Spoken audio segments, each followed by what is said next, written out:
Se le ordena a la Inspectoría de Seguridad Pública que de oficio y con base en el artículo 14 literal D de la Ley Disciplinaria Policial inicie investigaciones por faltas muy graves y se suspenda inmediatamente de su cargo sin goce de sueldo al exministro Ramírez Landaverde. Aquí Bukele ya señalaba de que habían faltas muy graves y que se suspendiera a Ramírez Landaverde.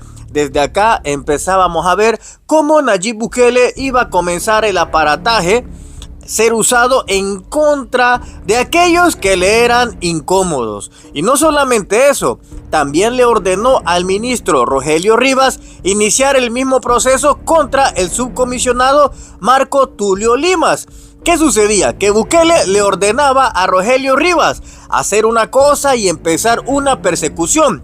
¿Sabe usted lo que sucedió? Rogelio Rivas en la última audiencia no supo qué decir y se dio cuenta que todo había sido armado y orquestado aparentemente por el presidente Bukele, quien era el que le ordenaba a Rogelio Rivas qué hacer y qué no hacer en contra del señor Ramírez Landaverde y Marco Tulio. Como lo dicen aquí los reportajes, Nayib Bukele ordenó suspender a Ramírez Landaverde. ¿Pero por qué será que lo suspendió? Lo suspendió porque Ramírez Landaverde sabía que Nayib Bukele había pactado con las pandillas y por esa razón Nayib andaba buscando una excusa para sacarlo de su cargo y meterlo a la cárcel antes que empezara él a dar entrevistas y a contar todo lo que él sabía. Es decir, que pudiéramos teorizar que fue Nayib Bukele quien ordenó armarle el caso al señor Landaverde, meterlo casi 3 años en cárcel, donde se le provocaron enfermedades crónicas que casi lo estarían llevando a la muerte. Si no es que un juez ordenó por 4ª o 3ª vez que lo liberaran, ya que 3 veces el juez ordenó y el gobierno de Bukele quería seguirlo manteniendo secuestrado en las cárceles. Ahora vamos a escuchar la historia del señor Landaverde, que en comparación a otros, él se entregó a la justicia, no huyó a Nicaragua, no huyó a México, no huyó a ningún país, él se entregó a las autoridades y desde ahí empezó él a combatir lo que sería la corrupción estatal del gobierno de Bukele, utilizando el aparataje en contra de todos aquellos que pudieran poner en peligro su imagen, ya que para Nayib, más importante que su propia familia es su imagen. Ahora sí, lo voy a dejar con una entrevista en los cuales le van a poner los pies de punta, donde le pregunto diferentes cosas. Así que agárrese, abróchese el cinturón, abra su mente, que llegó la hora de pensar. ¿A qué crees que se deba que las personas entran con buena salud y salen con cáncer, salen con enfermedades, salen muertes y les dicen, murió por tal enfermedad, pero venían sanos? Se deberá a que les dan comida envenenada, experimentan con la gente, porque es un fenómeno que he estado escuchando de gente que liberan 12 días, mueren porque venía de cáncer, venían de leucemias, de enfermedades extrañas que le dieron ahí, en la cárcel. Antes de eso no tenía. El ejemplo, claro, Alejandro Mesa, un hombre que tenía buena salud, tenía ciertas dificultades, pero tenía buena salud y termina sin los órganos internos, lo tiran por allá y luego le dicen que tenía cáncer, le rajan la cabeza por tumores. Y uno dice, pero ¿y qué pasa ahí? ¿Qué les dan de comer? ¿Qué ambiente es? ¿El agua qué tiene? ¿Por qué les producen enfermedades? Es como que estuviera en un campo de concentración, ¿sabes? Donde quieren matar a la gente, que no existan testigos, una cosa muy rara. ¿A qué crees que se deba este fenómeno? ¿Por qué crees tú que el aparataje estatal, ya sea fiscalía, ya sea el gobierno, recordando que el señor Rivas venía del gobierno, él no pertenecía a la fiscalía, pero él es usado de testigo, viene el aparato gubernamental? ¿Por qué crees que en vez de decirte simplemente, ok, Ernesto, ya está cesado de tu puesto, vete? ¿Por qué crees que se debió a que te armaron este caso? a veces, fíjate que me recuerda mucho a la época de la colonización en América, que los españoles tenían enfermedades y claro, nuestros nativos no tenían. Entonces traía gente con viruela, los contaminaban a la gente que estaba sana y estos empezaban a morir. Este ejemplo lo traigo porque he escuchado este tipo de casos, que el gobierno, la gente de las cárceles, los que mandan ahí, saben qué tipo de enfermedad trae una persona y lo avientan con las personas sanas para que las sanas se enfermen y empiecen a morir. Y al morir, claro, ellos ya no son testigos de si me torturaron, cómo tratan, si hay, ya no hay testigos de nada. Simplemente se le desarrolló un cáncer, murió de anemia. Entonces, pareciera ser que el gobierno, en este caso el ámbito penitenciario, selecciona quién tiene enfermedades contagiosas para que contagie a los demás e irse quitando culpas y que no salga gente a contar lo que ahí pasa, como es en tu caso.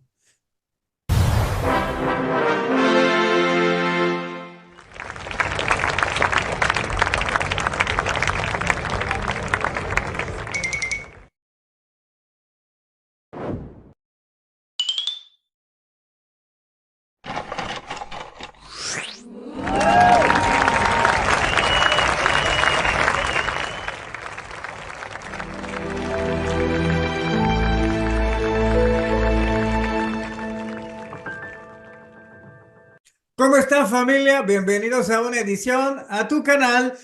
Esperamos que esta entrevista, como todas, le guste, pero sobre todo que analice, que piense, que no siempre lo que sale en los medios de comunicación es la verdad. Es importante que cuestionemos. Este caso, usted sabe que lo hemos tocado aquí de una forma imparcial, pero para enterarnos de esa realidad que muchas veces a través de los medios de comunicación es filtrada y terminamos escuchando cosas que tal vez no sean. Recordando también que el gobierno pone su propia narrativa sobre lo que quiere que nosotros pensemos. Para ello hemos traído a Ernesto Ramírez. Él nos va a contar un poco de su caso. Pero antes de eso, ¿cómo estás, Ernesto? Bueno, muy bien, Marcelo. Muchas gracias por esta oportunidad.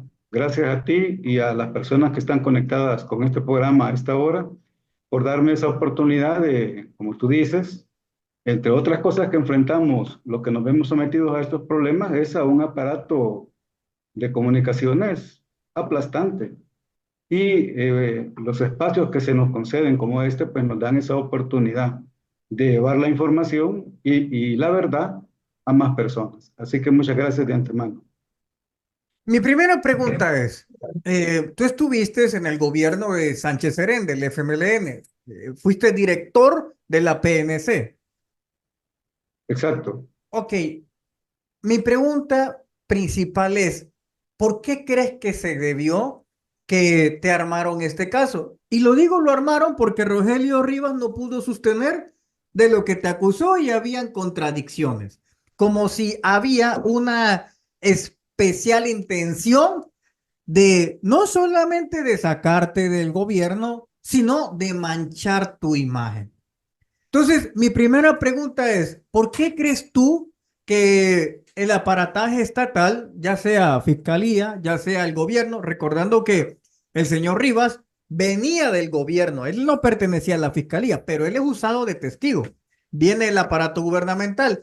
¿Por qué crees que en vez de decirte simplemente, ok, Ernesto, ya está cesado de tu puesto, vete? ¿Por qué crees que se debió a que te armaron este caso? Bueno, se debió a que en nuestro país lamentablemente ya está haciéndose uso de la justicia para conseguir fines políticos, lo que globalmente se conoce como el lawfare, es decir, el uso del aparato de justicia de un país para, no para conseguir la verdad ni para llegar, digamos, a aplicar la ley, sino para usarlo políticamente.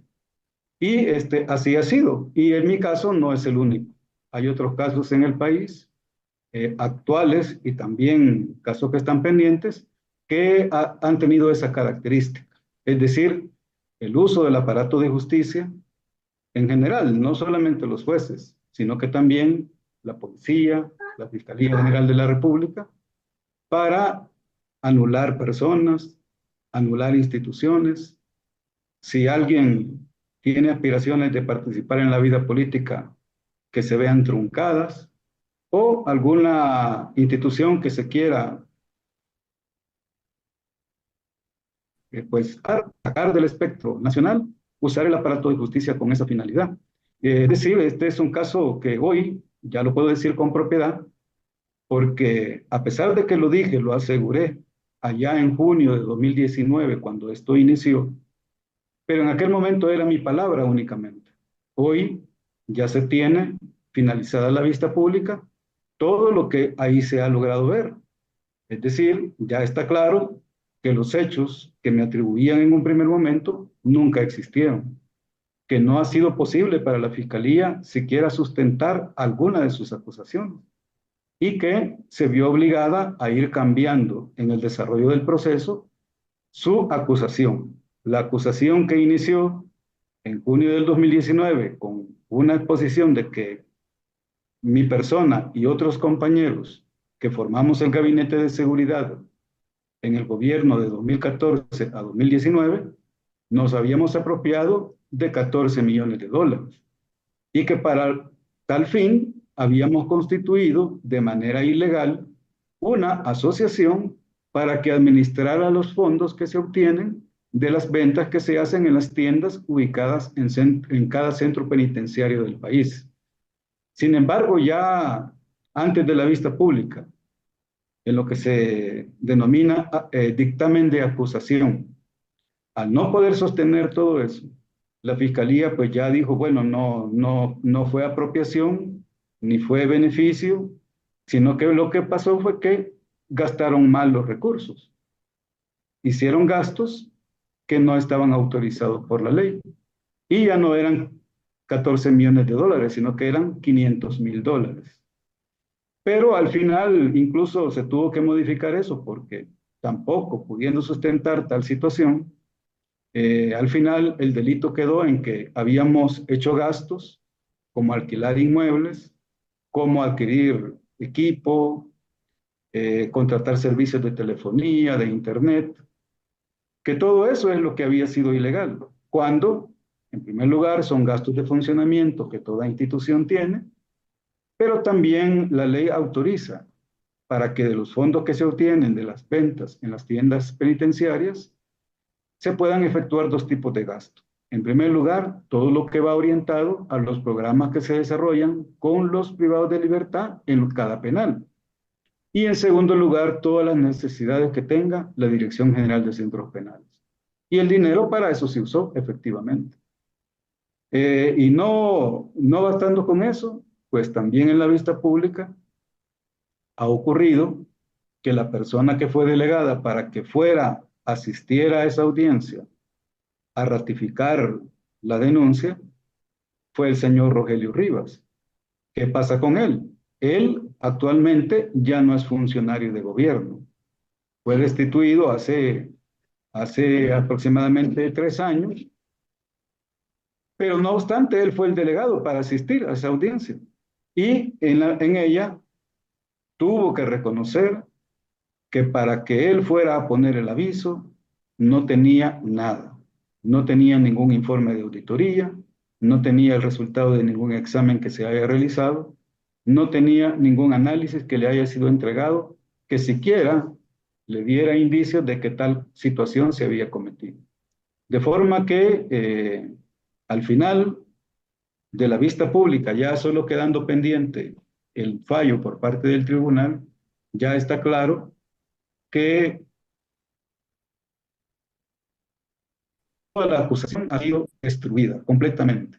También está claro que, bueno, que no ha habido ningún desvío de fondos, ninguna apropiación de dinero, nada en lo absoluto que indique que nos hayamos beneficiado de alguna manera, y que todo el dinero pues está perfectamente establecido en el proceso para qué se usó. Y también pues que el haber constituido con esa finalidad una asociación que se denominó Asocambio fue un acto legal, fue un acto con el cual se cumplía con una responsabilidad que tenía el Ministerio de Justicia y Seguridad Pública desde el año 2014 y que no había cumplido, que era darle legalidad al dinero que se obtiene de las ventas en las tiendas de los penales, dinero que proviene de las familias de las personas que están presas, con lo cual sus familiares dentro de los centros penitenciarios pueden adquirir productos de alimentación, de limpieza, y que era dinero, por lo tanto, de naturaleza privada, y que lo estaba administrando una entidad pública sin ninguna regulación. Es decir, lo hacía de hecho, no de derecho. Y el haber constituido a Socambio fue un acto de cumplimiento que resolvió esa situación. Y además resolvió muchas otras. De forma que los hechos no existieron. Está claro que las autoridades que pusieron el aviso sabían eso. Entonces había otra finalidad. Había una intención diferente de dañar, de afectar, de liquidar a personas. Esa era la finalidad, es decir, un acto de venganza para el cual se usó el aparato de Estado, en particular el sistema de justicia.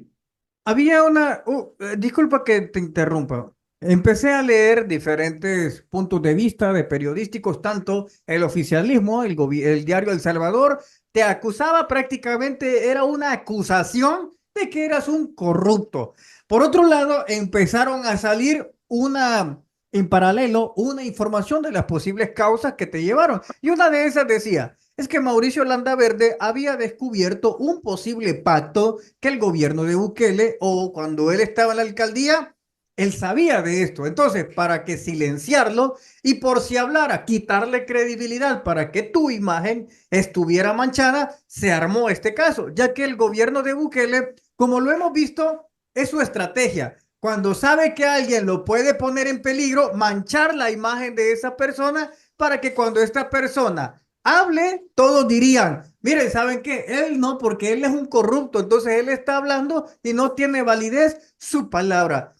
¿Crees tú que tiene algo que ver con el conocimiento que tú tenías de esto? Esta orden de cómo te armaron el caso y te estuvieron encerrado, porque fueron, ¿cuántos años pasaste en la cárcel? Casi 3 años.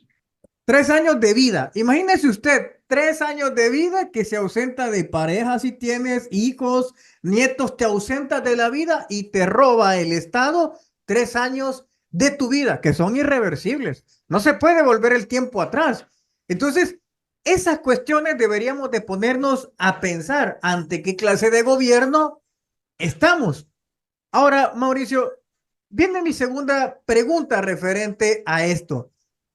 ¿Tú realmente sientes que esta persecución empezó? Porque es así y tú lo has demostrado en el juicio. ¿Tú sientes que esta persecución pudo haber venido por órdenes del gobierno central o directamente de la fiscalía que tenía algo contra ti? Bueno, ya expuse en mi anterior intervención de que el caso fue armado y de una forma a la ligera, sin ninguna base, y con el fin de concretar una venganza, hacer daño, pues, porque el daño que realizan cuando llevan a cabo estos actos es muy fuerte, la verdad. Y no únicamente en el caso de mi persona. Actualmente en el país hay miles de personas que están padeciendo eso, porque no se limita únicamente a responsabilizarlo de algo, de difamarlo, de encarcelarlo, sino que también actualmente en el país las personas privadas de libertad no tienen derecho a ver a su familia, no tienen derecho a ver a sus abogados, y con ello se le niega un derecho que tiene desde la defensa material, y eso es completamente ilegal. La ley obliga al Estado a proporcionarle a las personas presas mantener su vínculo con la familia, y no lo tuvimos. Es decir, durante esos casi 3 años que estuve en la cárcel, no pude ver a mi familia, no supe nada de ellos, no hablé con mis abogados. Aparte de eso, el problema de salud. Yo en este proceso adquirí dos enfermedades crónicas que no me fueron atendidas, no me las trataron, no tuve las consultas externas que se me habían prescrito por parte de los médicos del centro penitenciario y también por parte de médicos del Instituto de Medicina Legal. Aparte de eso, a mí diferentes jueces me dejaron en libertad varias veces.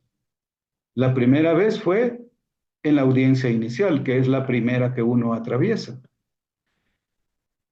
La segunda vez fue en una audiencia especial de revisión de medidas en el juzgado de instrucción, ya en la segunda fase. Tampoco se cumplió. Y la tercera vez, y que hubo más, fue cuando estaba ya a la orden del juzgado de sentencia y que había cumplido 2 años de detención provisional, que es el máximo que la ley salvadoreña permite para una persona presa que no tenga condena. La detención provisional tiene un máximo de 2 años. Yo lo cumplí. Y a partir de ese cumplimiento debía haber sido puesto en libertad.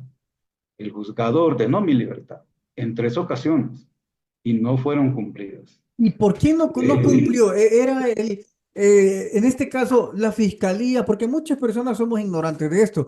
¿Quién no te quiso dar la libertad? Si el juez dice, libérenlo, ¿quién no quiso hacerlo? Osiris Luna, no quiso hacerlo el fiscal. ¿Quién no quería hacerlo? Formalmente fue el director del centro penal donde me encontraba, que es el de La Esperanza. Lo que no sabemos es si él recibía órdenes de otra persona para no hacerlo. No lo puedo asegurar.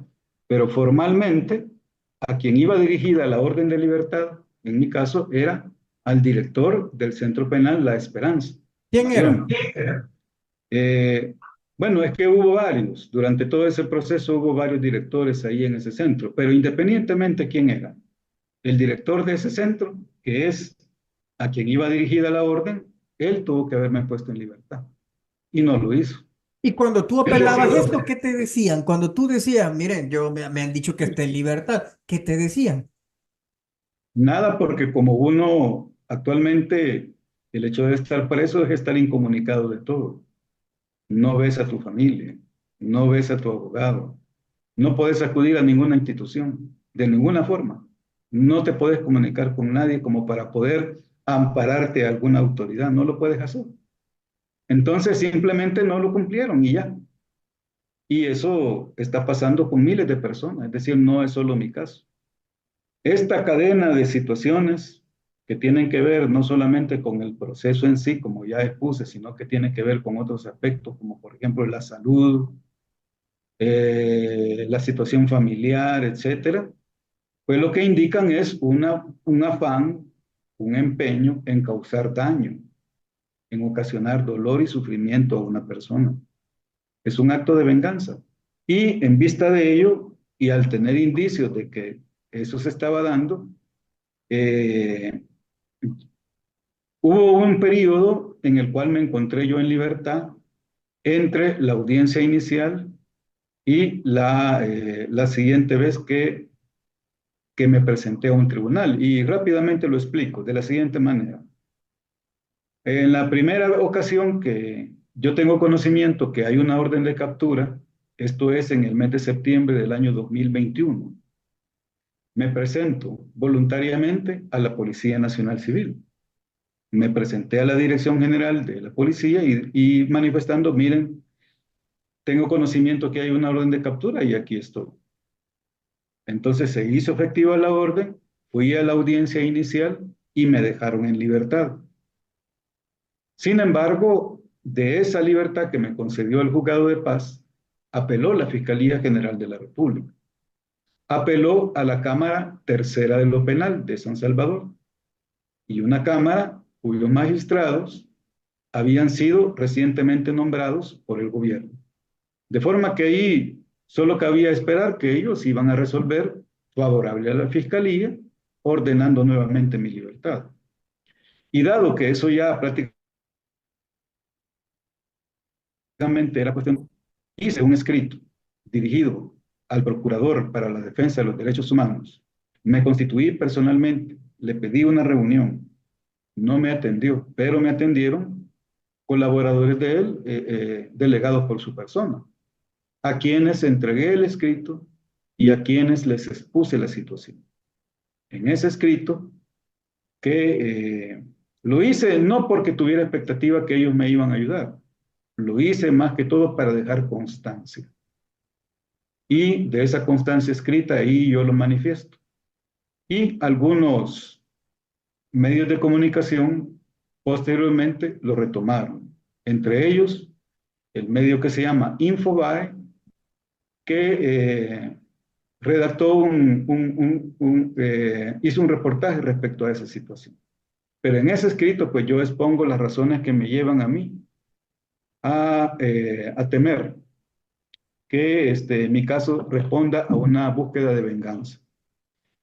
De forma que entrego ese escrito, pero tal como yo había advertido, en el mes de diciembre de ese mismo año, ya la Cámara de lo Penal resuelve anular la libertad que me habían concedido y ordenó que se emitieran nuevas órdenes de detención.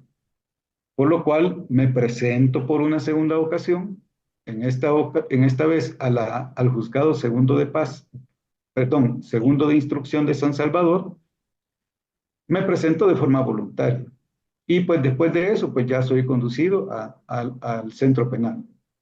Pero al menos ese espacio de 2 meses aproximadamente que pude estar en libertad, tomé esa previsión. Hice un escrito, lo presenté para dejar constancia de esa situación y ahí está, pues, como antecedente de que yo busqué a las instituciones, busqué a las autoridades y en ninguna encontré apoyo alguno. Pero por lo menos dejé constancia para, pues, dejar constancia de ello. Mauricio, eh, ¿qué se vive adentro? Las personas del régimen de excepción, ¿a dónde los detienen? Porque hace poco hemos visto cómo el gobierno urgentemente anda trayendo periodistas del extranjero y los lleva a Secot. Estando a Secot, hace que los periodistas digan que ahí no se violan los derechos. Entonces, muestra a todos los pandilleros para que los periodistas digan, no, miren, si es que están hasta gorditos, chapuditos los pandilleros. Aquí no se violan los derechos humanos. Aquí los estoy viendo yo, nadie me va a contar. Así es como llegan a decir los periodistas extranjeros que el gobierno manda a traer. Entonces, personas dicen, ¿y a dónde van a parar la gente que capturan por el régimen de excepción, que son inocentes y que no tienen que ver con pandillas? ¿A dónde van a parar? ¿Van a parar a Mariona? Una parte. Y la mayor parte están en el complejo penitenciario de Izalco. Ahí están concentradas eh, la mayor cantidad de personas que son capturadas posteriormente al régimen de excepción. Y el centro penal de Apanteos, donde están las mujeres. Prácticamente esos 3 centros son donde están concentradas las personas que han sido capturadas por el delito de agrupaciones ilícitas en el marco del que conocemos como régimen de excepción. Y pues en los centros penitenciarios yo te puedo hablar únicamente de mi experiencia que en la Esperanza de Mariona. Sí, efectivamente ahí tuve miles de compañeros presos que están detenidos bajo el régimen de excepción y pues te puedo decir que los testimonios, los casos que se conocen ya en nuestro país, es una realidad. Es decir, las personas que adquieren enfermedades, que mueren y que son víctimas de muertes violentas, que son casos conocidos ya en nuestro país e internacionalmente, pues es una realidad que se vive. Aparte de eso, lo que ya te expuse, es decir, en mi caso particular y también de todos los privados de libertad en la actualidad, que están privados de muchos derechos que la misma ley penitenciaria salvadoreña le permite, como son los fundamentales, los más importantes. Mantener su vínculo con la familia, el derecho a entrevistarse con su abogado y ejercer su defensa material, Es otro derecho que tenemos los salvadoreños, que estamos expuestos a un proceso penal. Una cosa es la defensa técnica, que tú puedas contratar un abogado y que él te defienda, pero esa es nada más una parte. La defensa material es tu derecho a participar personalmente y activamente en un proceso penal en tu contra. Y pues otros más. Es decir, a eso es lo que hemos estado, digamos, sometidos, a un régimen normal. En mi caso particular, que por ser un caso de naturaleza política, gracias a Dios, fui destinado a un sector en el que se encuentran ese tipo de casos y que por lo tanto el hacinamiento es diferente al que se vive en otros sectores. Pero fuera de ello, el régimen es el normal. La alimentación, la parte médica, el trabajo, todo, el régimen penitenciario es el normal, como el que vive cualquier otra persona detenida. Tengo una pregunta aquí, o sea, digamos, tú no estabas por régimen de excepción, pero entonces los que son capturados por el régimen de excepción no están revueltos con personas como en tu caso. Están en sectores diferentes, Los de pero régimen de excepción no pasan a donde tú estás, a tu sector. en el sector no, pero hay sectores comunes donde se desarrollan actividades comunes y que hay una convivencia. Ahí escuchaste vos todo lo que sucede. No, no solo escuché, sino que lo viví, pues, es decir, porque Claro, estuvimos tú juntos. viviste lo tuyo, digamos, sin ser régimen de excepción, tú viviste tu parte, pero por lo que yo he entendido, que no estamos desmeritando lo que te sucedió, pero o sea que en el otro sector, por lo que hemos visto, hay torturas, golpes, muertes violentas causadas, esto no lo digo yo, son los testigos, causados por la misma seguridad dentro de las cárceles y pandilleros. No es que yo lo estoy diciendo. Entonces, a eso me refería.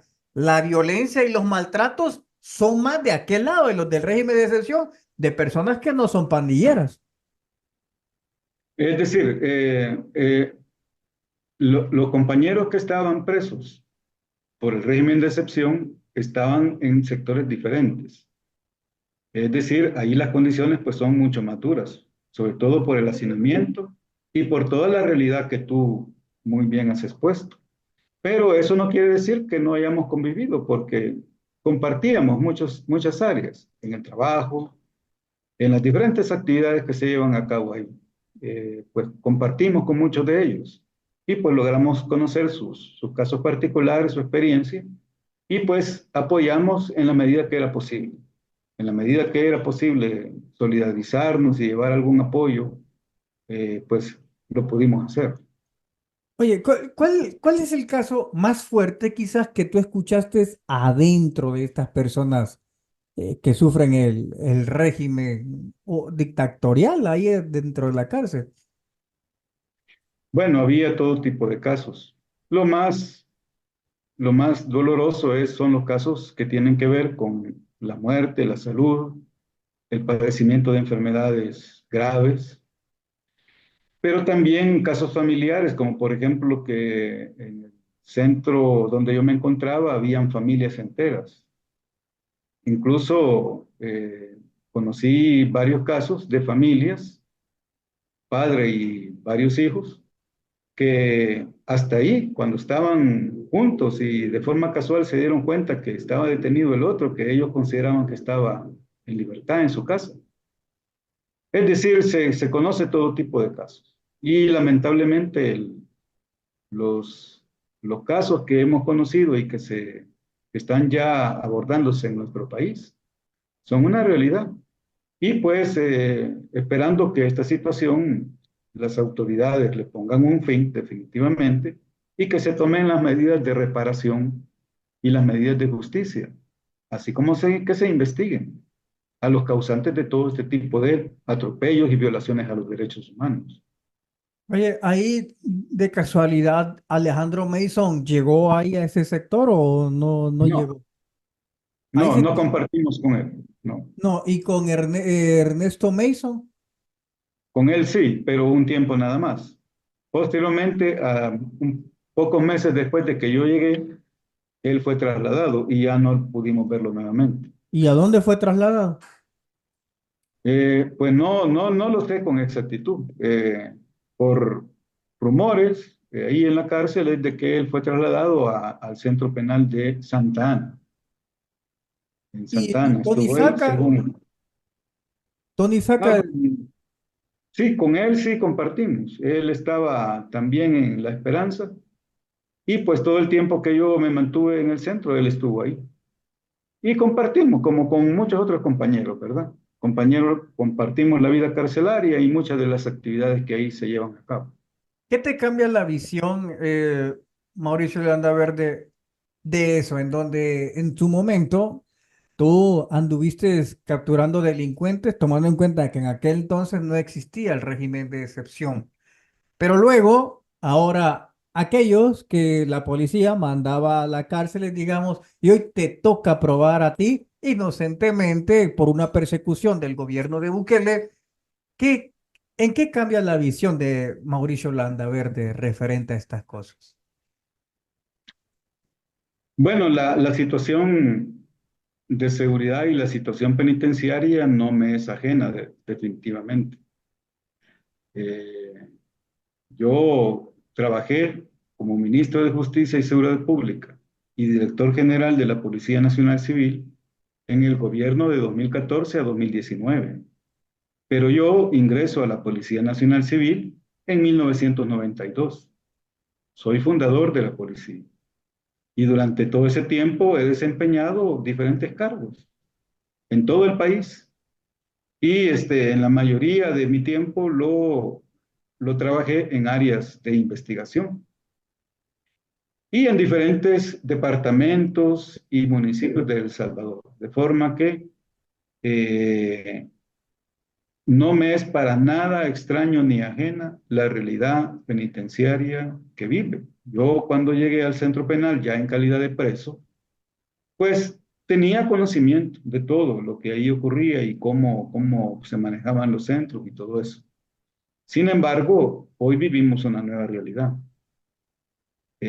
A partir del 1 de mayo del 2021, la realidad de El Salvador cambió, como todos sabemos. Ya prácticamente desde esa fecha en que cambian las autoridades de la Corte Suprema de Justicia y el fiscal general de la República, inicia el periodo de aplicación de lo que hemos llamado el lawfare, o lo que se conoce internacionalmente como el lawfare. El uso de la justicia, el uso del aparato de justicia, de los tribunales y de las instituciones de justicia, no para perseguir la verdad, no para aplicar la ley, sino para obtener objetivos de carácter político. Entonces, es una nueva realidad. Si antes de eso podemos decir que con las imperfecciones que todos conocemos, con los errores y las deficiencias, las debilidades históricas que tiene El Salvador, pero había un Estado de Derecho, un sistema democrático, había una división de poderes y las autoridades respetaban la ley. En aquel momento, yo que he sido policía por 30 años, te lo puedo decir claramente. Antes, decir que uno iba a incumplir la orden de un juez era algo delicado, y conllevaba a un proceso penal. Y cualquier juez de la República, si te mandaba una orden y tú no la cumplías, te procesaba inmediatamente. Pero hoy que vemos, los jueces emiten una orden 2 veces, 3 veces, las veces que quieran, y simplemente no la cumplen. Es decir, eso nos debe llevar a la preocupación. ¿Por qué?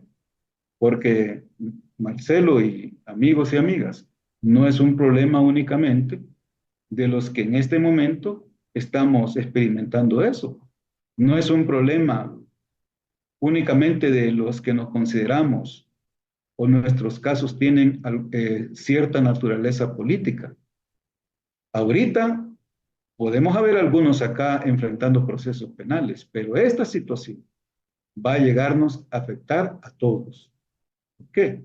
Porque si se llega a imponer en El Salvador un sistema en el cual los jueces y juezas consideren que para mantenerse en su puesto o para ascender en el puesto necesitan quedar bien con su supuesto patrocinador, ahí sí, despidámonos completamente del Estado de Derecho. Si llega a imponerse un sistema judicial que responda a ese tipo de intereses, de nada va a valer que tú o cualquier otro tenga de su lado la verdad o la razón, o que tenga un buen defensor, o que se sepa defender en los tribunales. Nada de eso va a bastar. Nadie va a tener garantías de que aún teniendo la razón de su lado, va a poder ganar un proceso. Y puede ser un proceso cualquiera, no necesariamente penal. Puede ser un caso familiar, puede ser algo mercantil, hasta algo de tránsito puede ser. Pero si tu contraparte es alguien del gobierno, cercano al gobierno, con influencia en el gobierno, compadre de alguien del gobierno, ya perdiste. No queremos llegar a eso. Por lo tanto, no debemos estar apáticos a esta situación. No es por el hecho de que usted, amigo y amiga, ahorita no enfrente eso. No es ese el problema. Usted, con nosotros, que ahorita estamos sufriendo esta situación, puede sentir cierta empatía o puede no tenerla. Ese no es el punto. El punto es la necesidad de que todos nos interesemos en ello.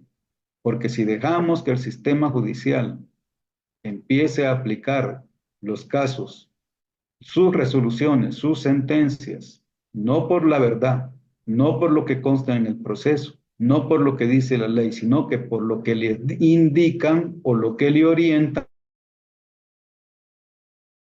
a hacer, ahí podemos decir que ya los salvadoreños no tendríamos un derecho fundamental, que es el derecho de acceso a la justicia. Nadie tendría garantías en adelante.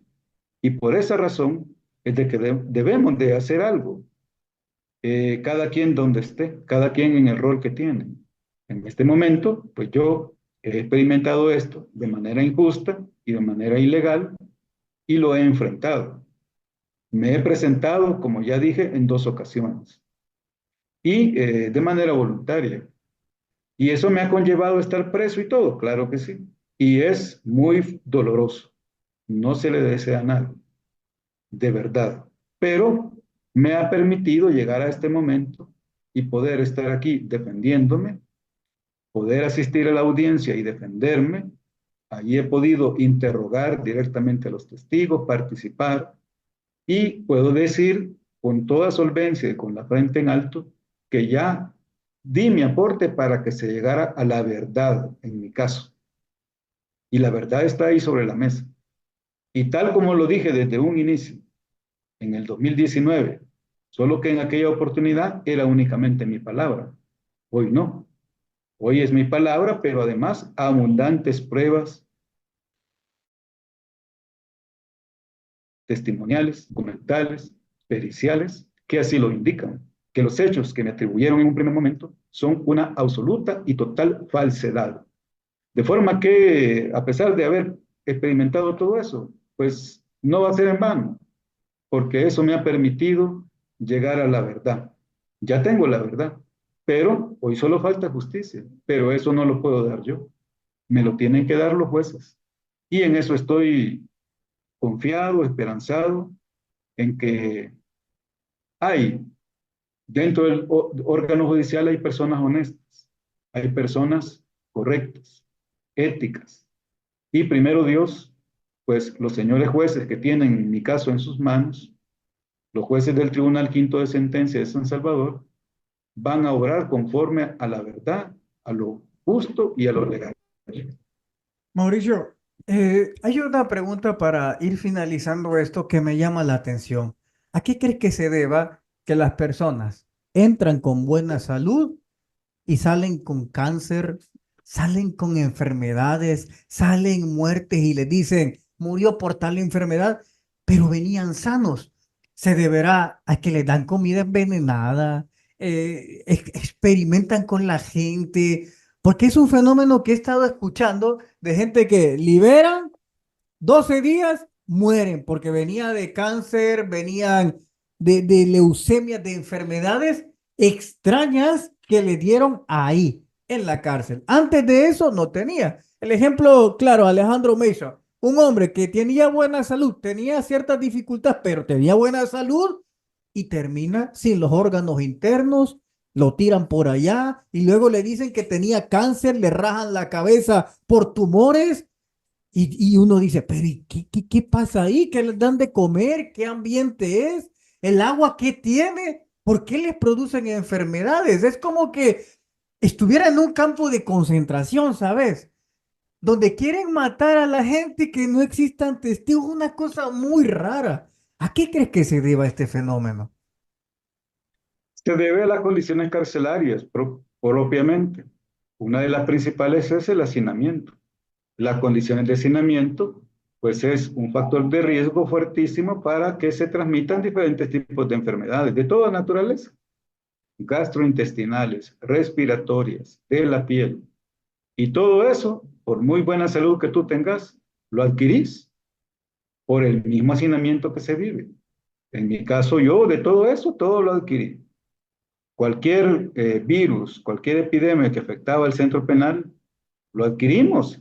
Y no solamente yo, prácticamente casi la totalidad de las personas privadas de libertad, pero es debido a las condiciones carcelarias. Y lo otro también es por el mismo hecho de ser sometido a un proceso de ese tipo. Yo he compartido, y lo digo como para, digamos, argumentar, no es con otro propósito. Todo este proceso a mí en lo personal me ha conllevado dos enfermedades crónicas. Una de ellas es un diagnóstico de hiperlipidemia, que es un tipo de diabetes.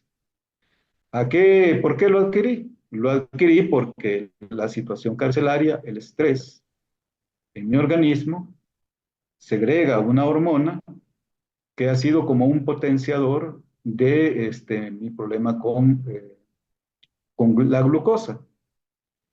Es decir, ya es algo muy, muy propio de mi organismo, pues, pero no, tampoco hay que desconocer que es las condiciones que uno vive al atravesar, al experimentar una situación así, que te las provoca. Y asimismo con todos los presos en general, por lo mismo que tú dices. Una persona joven que goza de buena salud, que en apariencia no tiene ningún problema, pero adquiere una enfermedad crónica. A todo eso se debe, al hacinamiento,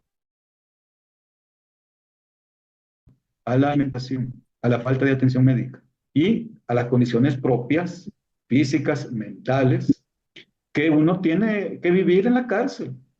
Es decir, esa es una situación muy, muy particular y que es un factor de riesgo para que los presos en El Salvador y en cualquier lugar del mundo adquieran todo tipo de enfermedades. Ahora bien, todos esos casos de muertes violentas, ese ya es otro problema.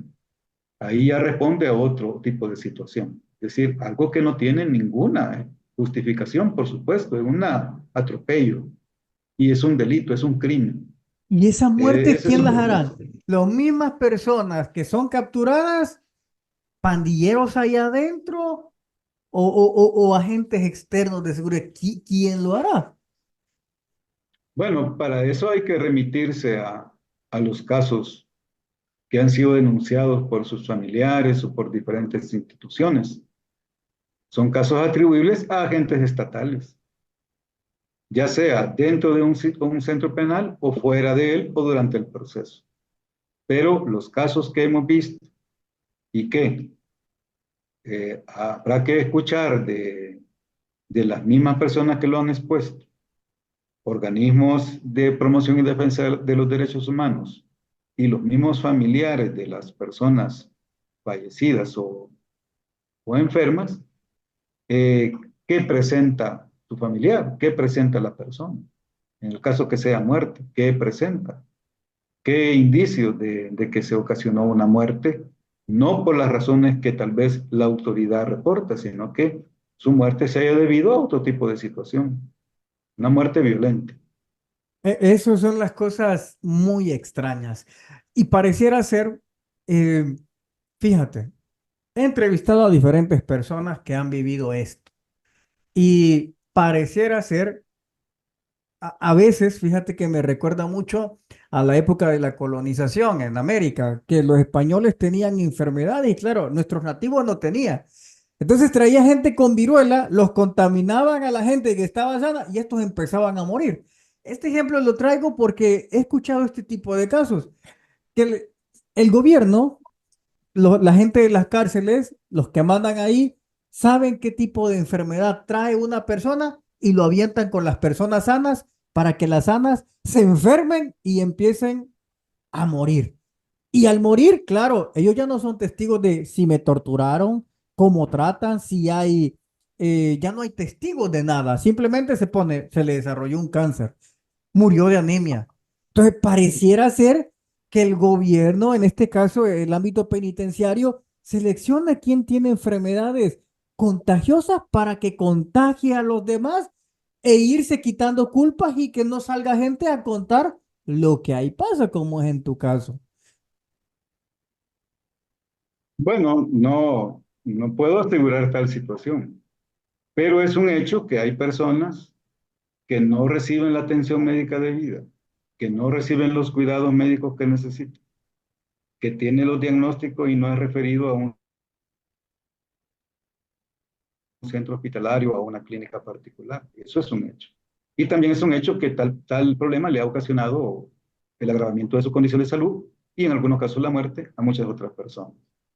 De forma pues de que no solamente es algo que se le debe poner un paro de la forma más inmediata posible, sino que también que hayan acciones de investigación, de reducir responsabilidades y de reparar los daños que se han ocasionado en sus familias, sobre todo aquellas personas que han perdido la vida en todo este periodo.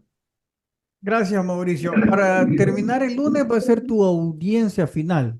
Entiendo. Pues tengo conocimiento, he sido notificado de que la lectura del fallo que estaba programada para el próximo lunes 21 de octubre ha sido trasladada para el 25 de octubre, de forma que ya no es el próximo lunes, sino que es el próximo viernes 25 de octubre que se dará lectura al fallo de mi caso Final. y pues final y ya estoy pues con toda la confianza, con la fe, en primer lugar en Dios, con la fe de que hemos luchado, mi familia ha luchado y que diferentes organizaciones también han dado su aporte, el Comité de Familiares de Presos y Perseguidos Políticos, otras organizaciones de la sociedad civil y también organizaciones internacionales pues han apoyado, han presentado su punto de vista y están pendientes.